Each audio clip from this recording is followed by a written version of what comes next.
sometimes you might be watching television and a commercial comes on for a local university or college, and they will literally refer to students as customers, and they'll talk about how, you know, you get a good deal here because basically what you're doing is you're purchasing knowledge that you can put in your brain and then basically use that to get a good job, which is always a very important part of education.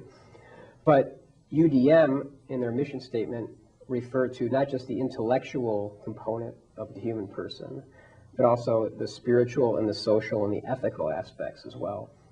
So certainly in the classroom here, we have the intellectual met, but we also say that we meet these other aspects as well. So how do we do that? Well, service learning is one way to do that, by putting us out there in the community to take care of those who are in need. That's one way. And as well as feeding back on the intellectual component to help us learn the material better, not so that it's some kind of theoretical knowledge, but so that it's a knowledge that we take with us, and we have actually the images of real people in our mind and their stories that we've heard through working with them. Another aspect of the mission statement that UDM holds up very powerfully is the urban context. That's a big part of the mission. And I've joked about it in some of the presentations I've given because Time Magazine had a cover story about Detroit in October of this past year. And it was a sign of the old, I think it was the old Fisher auto body plant, which has, you know, been deserted for over 50 years, and it's crumbling. And I joke that there's probably people in our marketing department ripping their hair out wondering, why are we putting urban context in our mission statement when the rest of the world thinks of urban context of Detroit in this way? But the reality is that it is a very important part of who we are. And even Time Magazine realized that they didn't get the whole story. And Time actually purchased a home on the east side of Detroit in Indian Village, and they housed some of their journalists there for the year. And these people are covering the good stories that are happening here in the city. So, but the urban context as an important part of the mission, one of the aspects is that UDM is here intentionally at this location. It was not cheap real estate that kept us here. No other reason other than saying that it's vital to be in the city. When other people are leaving the city in droves, we need to have good people staying here and fighting for, you know, the rights and the welfare of other people. So it was a very, you know, conscientious decision of the university to stay here. Now, the urban context that we talk about, it sounds like a kind of an ambiguous term, but in my presentation is a map that Professor Dan Patera in our own architecture school developed, and it was actually published in the Free Press. And it shows the picture of the map of Detroit, which is 140 square miles of space, which is just an enormous city. Mm-hmm. And it shows that with the city of Boston and the city of San Francisco and the city of Manhattan, the whole island of Manhattan, within the borders of Detroit, with 20 square miles left over.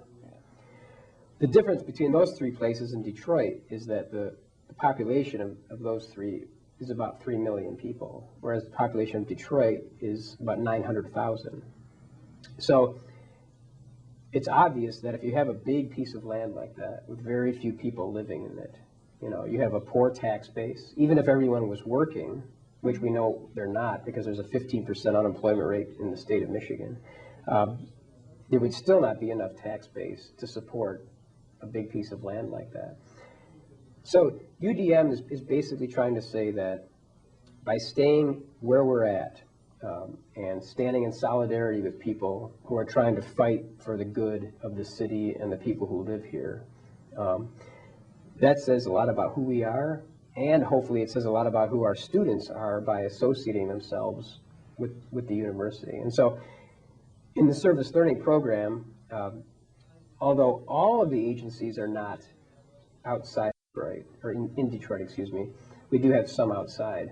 But I would say about 90% of them are in the city.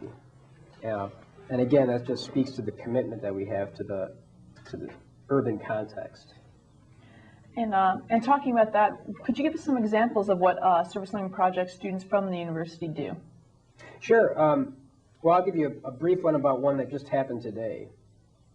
The business school here has an agreement with a Jesuit university in Taiwan, and there were a number of Taiwanese students who just arrived in the United States recently, and they're in an intensive MBA program here. One of the courses that they're taking is a required service learning course in the college. But since the students don't know the city very well, and it wouldn't be fair to just send them out since they just got here and to just try to find something to do. What we did was we brought in some representatives from a nonprofit called the Greening of Detroit, which is an urban agriculture nonprofit that promotes urban farms and cooperatives so that people in neighborhoods can grow their own food, sell the produce at farmers markets, make some profit, but also get some fresh fruit and vegetables. There's a term going around now. It's called the food desert, and evidently, if you live so many miles from fresh produce, you're in what's considered a food desert. If you have to drive 15 miles to find a fresh tomato, you're in a food desert. And so evidently there's parts of Detroit that fit this description. So the Greening of Detroit is trying to help people raise awareness about these issues. And now there's over 900 urban gardens in the city. But anyway, a couple of the representatives from this organization came to campus just today to work with these Taiwanese students. And so they gave a presentation on the Greening of Detroit and what it's all about and why we need this in Detroit. And then they had them package seeds that will be given to people in these neighborhoods to use to start gardens. So it was a simple way of doing service learning. It was only a couple hours, and it's a fairly atypical way to do it. But in the process, these students who are not from the United States, let alone Detroit, learned a lot about the city in those 2 hours in a way that they would not have been able to do otherwise. So that's one example of this sort of stuff that we've been doing. And we've got other examples for the ways that the university has been helping out. And one of the ways that the University of Detroit Mercy reaches out to the community is through free clinics sponsored by the dental school. Students, faculty, and even alumni provide free dental care to people who couldn't otherwise afford it. The dental school had one of these free clinics this weekend. CST's Jamie Daniel was there and has this to report. The UDM School of Dentistry is back again with its ongoing program, Give Kids a Smile. This weekend, UDM, in partnership with the Detroit, Oakland, and Macomb District Dental Societies, provided free dental care to over 175 children in the Detroit area. We're doing prevention like prophies or cleaning teeth. We're taking x-rays, we're doing restorative, we're placing sealants, we're doing extractions, root canals, the full gamut. The only thing we're not doing is orthodontics. This is great news for children who may not otherwise be able to see a dentist. Well, I think this is a wonderful program, especially considering that not every job, especially my job, does not offer dental insurance. So we really have nowhere to go, and it's a great opportunity to get the kids the dental care that they need without any kind of cost to the parent, especially in these economic times.